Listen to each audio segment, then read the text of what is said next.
आज हम लोग पढ़ने वाले हैं कक्षा 8 क्लास का। ठीक है, कौन सी क्लास? तो देखिए क्लास 8 का। ठीक है, NCERT पार्ट 1 होगा आपका, वो भी हिंदी का। ठीक है, यानी कि आज हम लोग जो पढ़ने वाले हैं वो कक्षा 10 का। ठीक है, सॉरी, कक्षा 8 का हम लोग हिंदी का NCERT हिंदी का पहला चैप्टर पढ़ने वाले हैं, जिस चैप्टर का नाम है आपका ध्वनि। ठीक है, तो जो ध्वनि है, ध्वनि में जितना भी आपका प्रश्न उत्तर दिया हुआ है, इन सभी प्रश्न उत्तर को आज हम लोग करने वाले हैं। ठीक है, इसमें जितना भी प्रश्न उत्तर दिया हुआ है सभी प्रश्न हम लोग आज करने वाले हैं इस वीडियो में। ठीक है, चलिए हम लोग शुरुआत करते हैं पहले वीडियो से। देखिए, जो इसका पहला लेक्चर है उसको देखते हैं, यानी कि जो पहला प्रश्न है उसको देखते हैं। देखिए, पहला प्रश्न है, कह रहा है कि कवि को ऐसा विश्वास क्यों है कि उसका अंत अभी नहीं होगा। ठीक है, देखिए प्रश्न कह रहा है कि कवि को ऐसा क्यों विश्वास है, यानी कि उसके अंदर ऐसा विश्वास क्यों है कि वह कह रहा है कि अभी जो है उसका अंत जो है नहीं होगा। ठीक है, देखिए लिखेंगे कि कवि को ऐसा विश्वास इसलिए है क्योंकि अभी उसके मन में नया जोश व उमंग है। ठीक है, कवि के मन में क्या है कि एक नया जोश और एक नया उमंग है। उसे अभी काफ़ी नवीन कार्य करने हैं, हालांकि जो कवि है उसको अभी काफ़ी यानी बहुत से नवीन कार्य यानी कि बहुत से नए काम को उसे अभी करने हैं, इसलिए उसका ऐसा मन कर रहा है। वह युवा पीढ़ी को आलस्य की दशा से उबारना चाहते हैं। हालांकि जो युवा पीढ़ी है, ठीक है, यानी कि जो लोग युवा पीढ़ी में रहते हैं वो बहुत ही आलस्य होते हैं, और वो जो चाहते हैं, यानी कि जो लेखक हैं वो कहते हैं कि जो कवि है वो कहते हैं कि हमें इस आलस्य से निकलना है, बाहर निकलना है, हमें बहुत सारे काम करने हैं। ठीक है, इसलिए उनके मन में ऐसे प्रश्न उठ रहे हैं। चलिए देखिए, अगर देखेंगे हम लोग, देखिए अगला प्रश्न हमारे पास है 2 नंबर। कह रहा है कि फूलों को अनंत तक विकसित करने के लिए कवि कौन सा प्रयास करता है। ठीक है, चलिए दूसरा के एक हम लोग जानते हैं। कह रहा है कि फूलों को अनंत तक विकसित करने के लिए कवि उन्हें कलियों की स्थिति से निकालकर खिले फूल बनाना चाहता है। देखिएगा कि जो फूल है उसको विकसित करने के लिए कवि क्या करता है कि उन्हें जो कली होता है, कली से बाहर निकाल करके उसे फूल बनाने का प्रयास करता है। कवि का मानना है कि उसके जीवन में बसंत आया हुआ है, इसलिए वह कलियों को हाथों के बासंती स्पर्श से खिला देगा। वह फूलों की आँखों से आलस्य हटाकर उन्हें चुस्त व जागरूक करना तथा अपने नव जीवन में अमृत से सींचना चाहता है। ठीक है, यानी कि 2 नंबर प्रश्न का आपका उत्तर हो गया। चलिए देखिए, देखते हैं हम लोग अगला प्रश्न हमारे पास है 3 नंबर, इसका भी उत्तर हम लोग देख लेते हैं। ठीक है, देखिए 3 नंबर प्रश्न है, कह रहा है कि पुष्पों की तंद्रा और आलस से दूर हटाने के लिए क्या करना चाहता है। ठीक है, चलिए तो उसका उत्तर हम लोग लिखेंगे कवि पुष्पों की तंद्रा और आलस से दूर हटाने के लिए उन पर अपना कोमल हाथ फेरकर उन्हें जगाना चाहता है। किसको? तो पुष्प को। वह उन्हें चुस्त प्राणवान अभावन व पुष्पित करना चाहता है, ताकि वे बसंत के सौंदर्य को और भी मनोहारी बना दे। कवि नींद में पड़े युवकों को प्रेरित करके करके उनमें नए उत्कर्ष को स्वप्न जगा देगा, उनका आलस्य दूर भगा देगा। वह उनमें नए उत्साह का संचार करना चाहता है। कौन? तो कवि जो है ऐसा करना चाहता है। चलिए अगला हम लोग देखेंगे। देखिए अगला प्रश्न हमारे पास 4 नंबर है। कह रहा है कि बसंत को ऋतुराज क्यों कहा जाता है? आपस में चर्चा कीजिए। ठीक है, आपके जो बुक है उस बुक का आपका ये 4 नंबर प्रश्न है। कह रहा है कि बसंत जो है, बसंत को ऋतुराज क्यों कहा जाता है, यानी कि ऋतुओं का राजा क्यों कहा जाता है बसंत को, इसे आपको आपस में चर्चा करना है। चलिए हम लोग इसका उत्तर लिखते हैं। लिखेंगे, देखिए बसंत को ऋतुराज कहा जाता है क्योंकि यह सभी ऋतुओं का राजा है अभी ना आपको हम बताएं कि जो बसंत होता है वो क्या होता है कि सभी ऋतुओं का राजा होता है। इस ऋतु में प्रकृति पूरे यौवन होती है। इस ऋतु के आने पर सर्दी कम हो जाती है, मौसम सुहाना हो जाता है।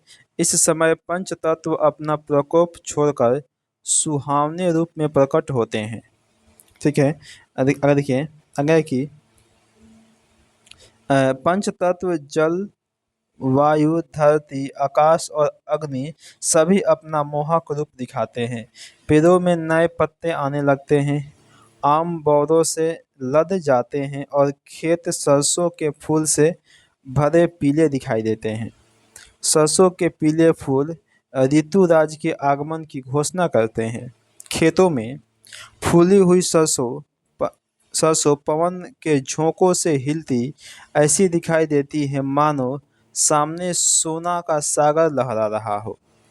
कोयल पंचम स्वर में गाती है और सभी को कुहू कुहू की आवाज से मंत्रमुग्ध करती है। इस ऋतु में उसकी छठा देखते ही बनती है। इस ऋतु में कई प्रमुख त्योहार मनाए जाते हैं, जैसे बसंत पंचमी, महाशिवरात्रि एवं होली। ठीक है। ये सभी जो पर्व है वो बसंत ऋतु में ही मनाए जाते हैं। ठीक है। चलिए तो हम लोग अगला प्रश्न देखते हैं 5 नंबर। देखिए, जो 5 नंबर प्रश्न है वो है कि बसंत ऋतु में आने वाले त्योहारों के विषय में जानकारी एकत्र कीजिए, किसी एक त्योहार पर निबंध लिखिए। ठीक है। अब आपको एकत्रित करना है और किसी भी एक त्योहार पर निबंध आपको लिख देना है। जैसे होली हो गया, बसंत पंचमी हो गया, महाशिवरात्रि हो गया, ये सभी आपका त्योहार है। इसमें से किसी भी एक पर हमें क्या करना है, तो आपका निबंध लिख देना है। ठीक है। निबंध हमें किसी एक पर लिख देना है। चलिए तो समझेंगे पहले हम लोग।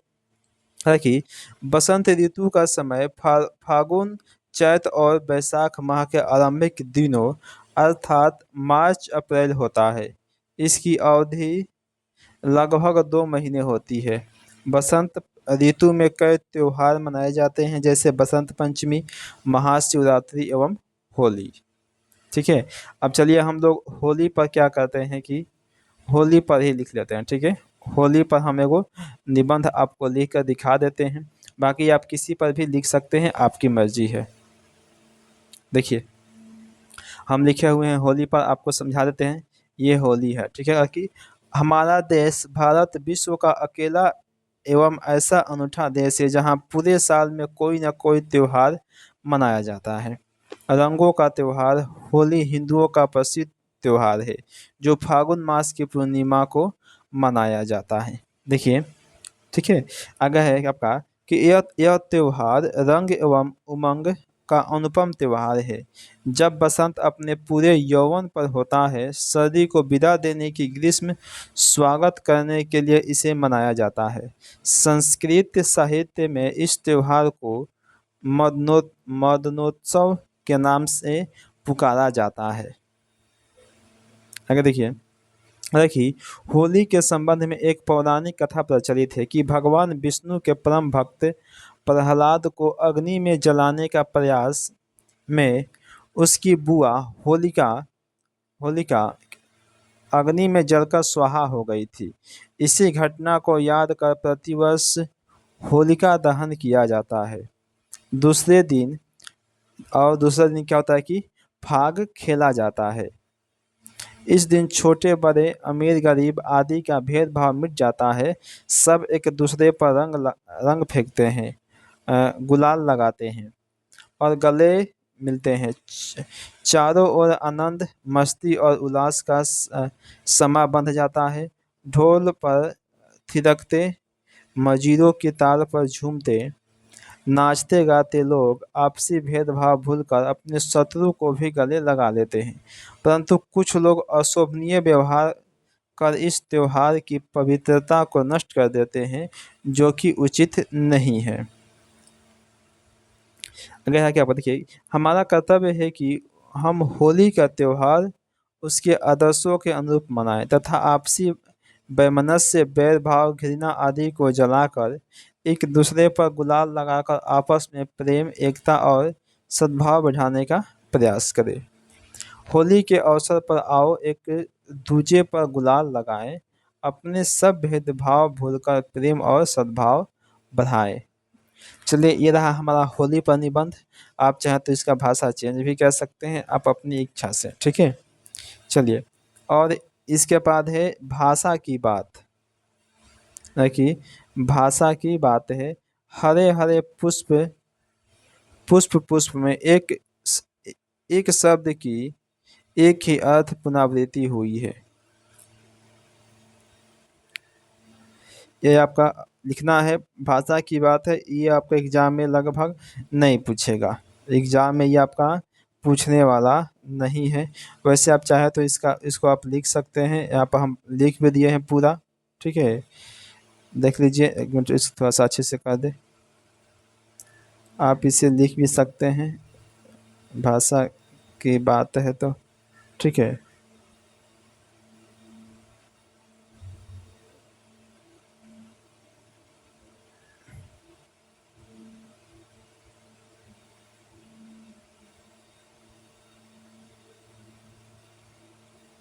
चलिए, ठीक है। तो आपको ये जो आपका चैप्टर है पहला का, हम सभी के सभी उत्तर इसका बता दिए। और इसमें और भी है, क्वेश्चन ध्यान नहीं दिया, देखिए ना। ये भी है कहा कि रात घड़ी घड़ी, ठीक है। इसका भी हम आपको यहाँ पर उत्तर लिख दिए हैं। आप इसका भी उत्तर आप यहाँ पर लिख सकते हैं, ठीक है। तो चलिए, आपको यह क्वेश्चन अच्छा लगा होगा, ठीक है। तो आपसे रिक्वेस्ट है, प्लीज़ चैनल को आप लोग सब्सक्राइब कर दीजिएगा, ताकि मैं आपको जो भी वीडियो डालूँ आपके पास नोटिफिकेशन पहुँच जाए। और मैं आपके पूरे चैप्टर का, यानी 1 से लेकर जितना भी चैप्टर है आपका, पूरा का पूरा, ठीक है, पूरा पूरा चैप्टर हम आपको इसमें पढ़ाएंगे। और साथ ही देखिए, आपका ये हिंदी हिंदी तो होबे करेगा, हिंदी होगा, इंग्लिश होगा, ठीक है। और आपका मैथ भी होगा, ठीक है। और आपका साइंस भी होगा, और सोशल साइंस भी होगा। क्या होगा तो? सोशल साइंस भी आपका होगा, यानी और संस्कृत भी पढ़ाया जाएगा आपको, ठीक है।